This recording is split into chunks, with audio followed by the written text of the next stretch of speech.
Hello, Management 1010 Interdisciplinary Leadership students.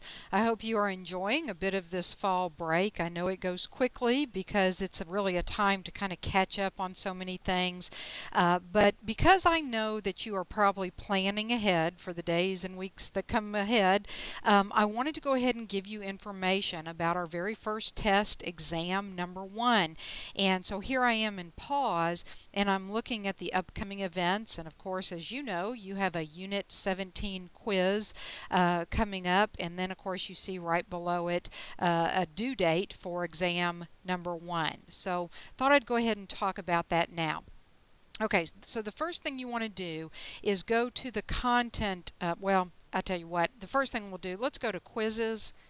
Now, if you've previously looked at the instructions that were posted in the content, get them again, go out there and look at them again because I updated them today.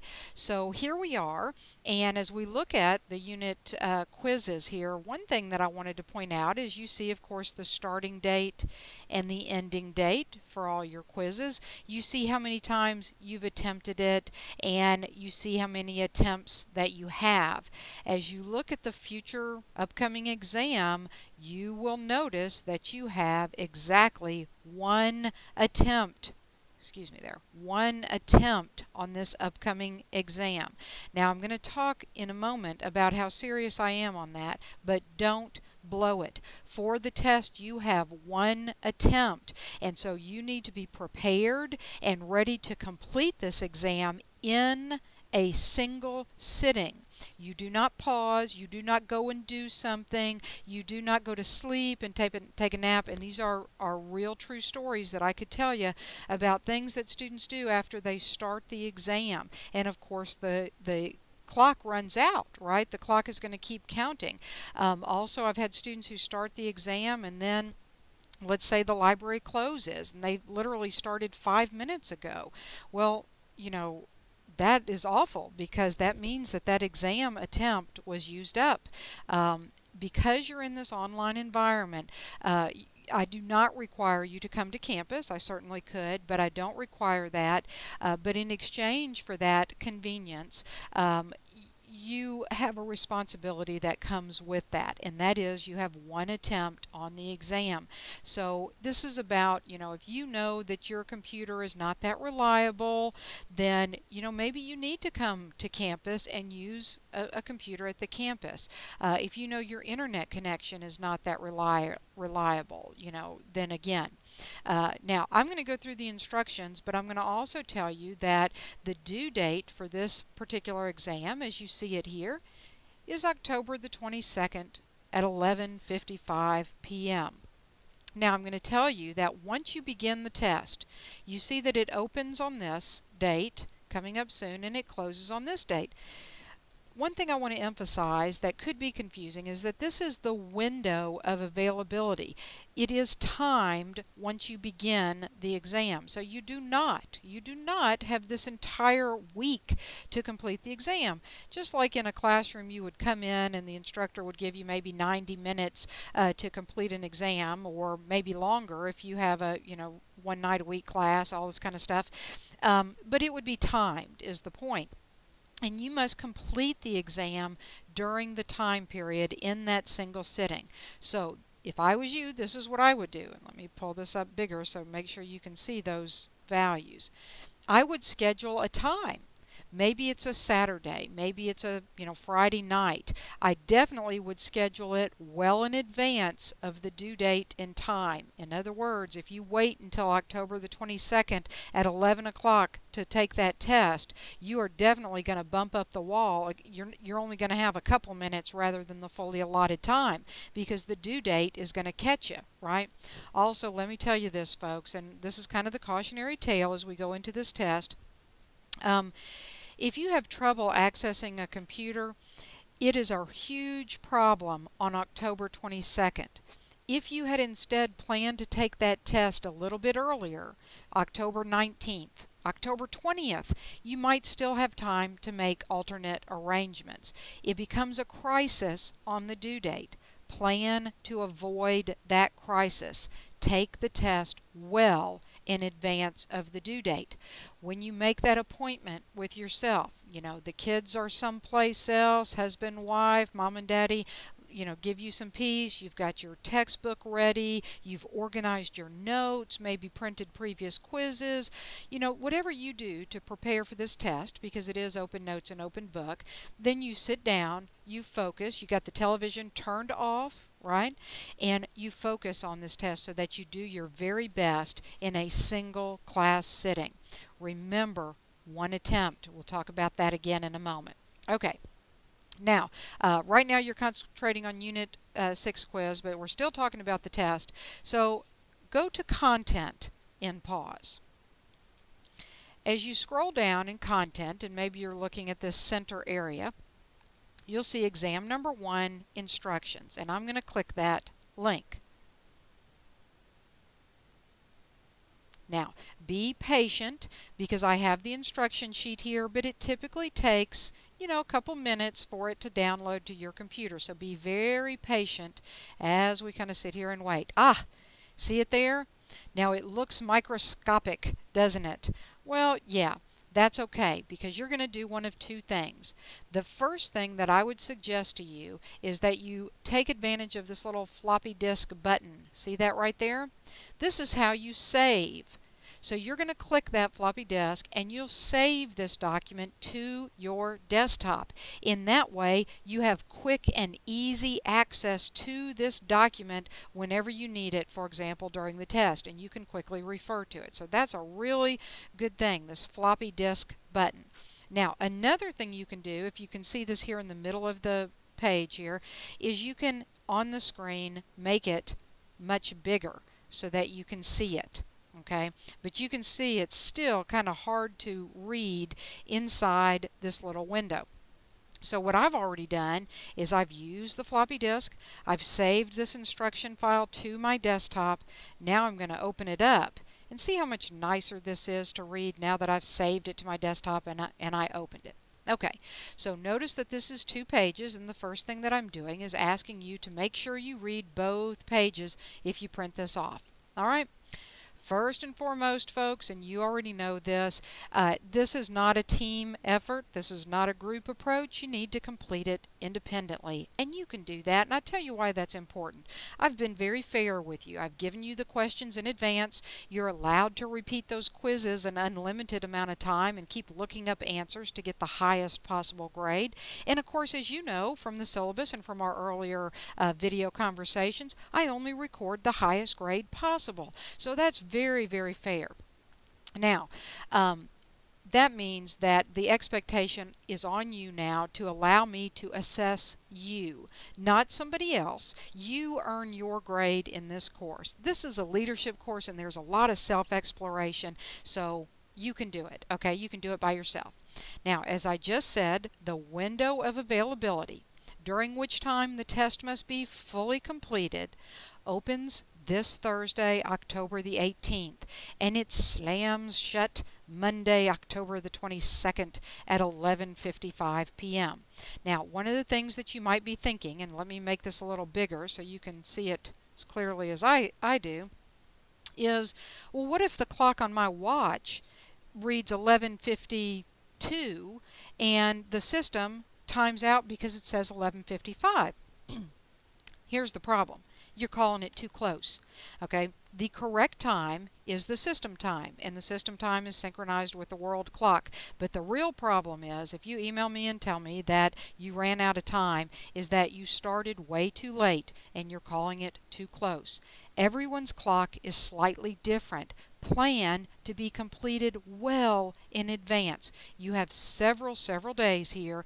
Pick a day, schedule a time, and make sure that you're done well in advance. Okay, if not, you may very well end up with a score of 0, and I would hate to see that on this very important test.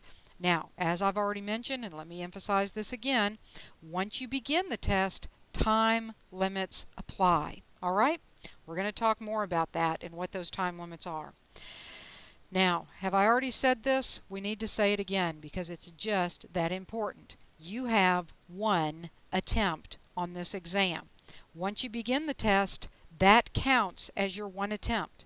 There are no retakes, there are no makeups. For example, if you didn't realize that the library closes early on the day that you scheduled to take the test, you might very well have used up your one attempt. Or if you come into a classroom, you start your test only to find out that a class is coming in and you didn't check and you didn't know, and now here they've come in and you have to get out. Well, once again, you've used up your one attempt. What if you're on some dial-up connection, and some people have these, and every time somebody picks up the phone it drops and you lost your test? Well, that was your one attempt. What if your computer crashes or reboots?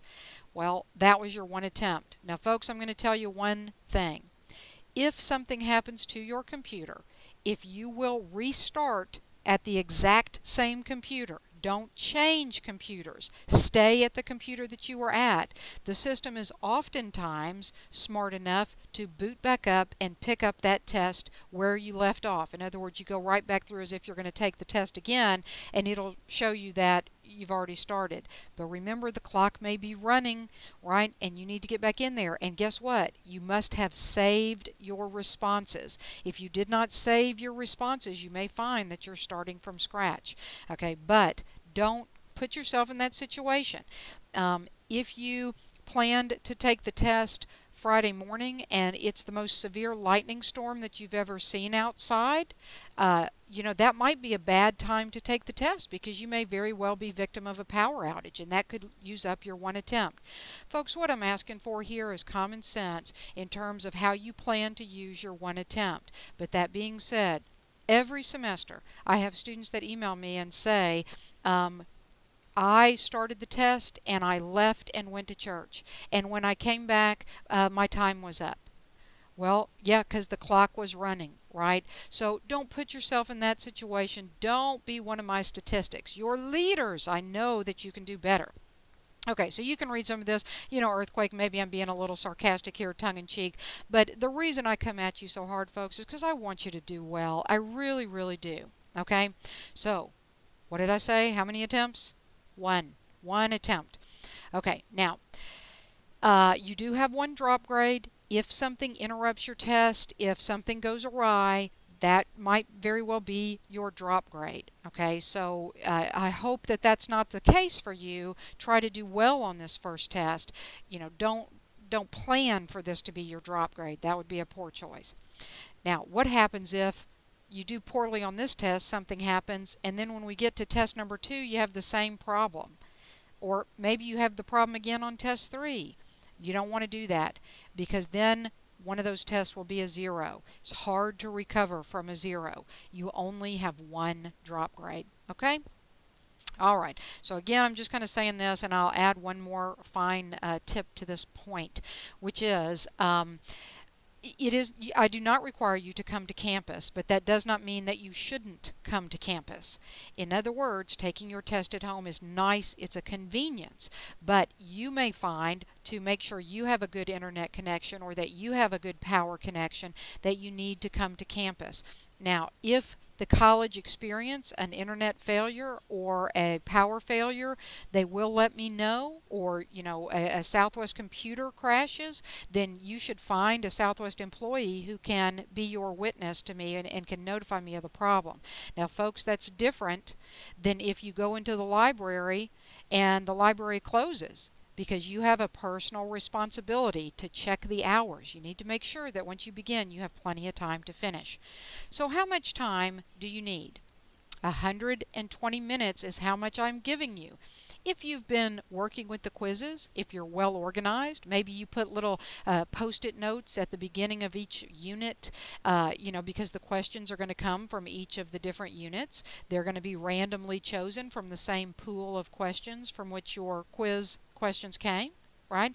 Then you may find that you get done much, much faster than that. It really just depends on you. Don't rush. It's more important to be accurate than it is to be fast. But keep an eye that you have 120 minutes. You could put a little kitchen timer next to your computer so that maybe every 15 or 30 minutes you're alerted to the time that's passing. You know that the system displays a countdown timer, but you may want to pace yourself using some other, a watch or a timer on your cell phone, something like that. Oops. Okay. The clock does not stop. Does not stop for any reason. Don't start the test and go off and do something else. Sit down, complete the test in a single sitting. When you are done, click the submit button. Make sure the system takes your work. Make sure all your answers are saved. You got to save those test responses. This is a long test. I'm going to tell you how long in a moment. Don't wait until the end. Save as you go. What happens if something crashes? If you don't have those answers saved, ooh, very bad. Okay? Now, the test is 41 questions, but as you know from doing the unit quizzes, this can actually be a fairly long test because you're going to have to look up various pieces of information. Most of the questions are 2 points. There are a select few questions that are part of our student learning objectives that are 5 points, and you'll see that, I believe, on the screen. The questions are randomly chosen from the homework, chapters 1 through 6. The sequencing of the questions, the order of the multiple choice answers is random. If you are looking at an old quiz and you see that the answer is A, it is not necessarily A for the test because the multiple choice answers have been shuffled. The sequence of the questions have been shuffled. Read the questions carefully. Alrighty? So how do you take this test? You're going to go into pause. You're going to go into our class section. You're going to click the quiz link that I showed you a moment ago, which you're very familiar with now, and you're going to find exam 1. Now, you have only one attempt, and I would hate for you to accidentally start the test. So I have put a password on the test, and again, this is only to avoid false starts. So you click the link for exam number 1, and you're going to be prompted to enter a password. The password is good luck. Do you see how I have it typed right here? It is all one word. It is lowercase. So GOODLUCK, and that is what I truly wish to you. I wish you good luck. But good luck comes from planning and practice. Okay, so you have your book, go to the bathroom before you get started. If you need a little something to drink, you already have that ready. You've got sticky notes on your book. You've printed your maybe old quiz notes and organized them so you can find things quickly, and you're ready to begin the test and to do your best on the test. Again, save your responses as you work on the test. Now, one final note. When you click submit, you will not know your grade immediately. I delay that. You're going to know it. You're going to get to see all the questions and what got marked right and what got marked wrong, but I delay it until the 24th. Now, when was your test due? The 23rd or 22nd. Well, anyway, so this gives you just a little bit of time. I'm trying to go back up here. Okay, so it was due the 22nd, but you're going to probably be taking it like the 18th or 19th. So this may seem like a long time. Why do I do that? Here, I'm trying to get back on the page. I delay your grade until quite a while for a couple reasons. If you made a very, very good grade, I don't want other people bugging you. If you made a poor grade, I don't want people bugging you. So I just delay that a little bit to let some time pass, let the focus change, and kind of move on to other things. But you will get to see detailed, questions and the feedback, okay? But put a note on your calendar to check back on October the 24th. Now, just another note, I've been very honest with you. The questions are all out there for you to do your absolute best. This is a leadership class, and a characteristic of leaders is that we have to have good ethics. We have to, do what we would want other people to do in this situation, which is do your own work, right? Okay, so put a note in your calendar to check back. Put a note in your calendar now to decide when are you going to set aside 120 minutes. Now that's just for the test. It may take you longer to drive someplace, to drive back from someplace, right? Set aside that time now so that you plan to take the test, okay? Remember, once again, I'm going to close that, but remember once again that we got to this in pause through the content link And those instructions are simply in this category, exam number 1 instructions. Ultimately, the quiz will, of course, be under the quizzes link. My next step, folks, is I'm going to be grading your writing assignments, and I'll be getting with you on that shortly. But plan ahead for that test now, and we'll be talking to you soon, and I hope you enjoy your break. Thanks.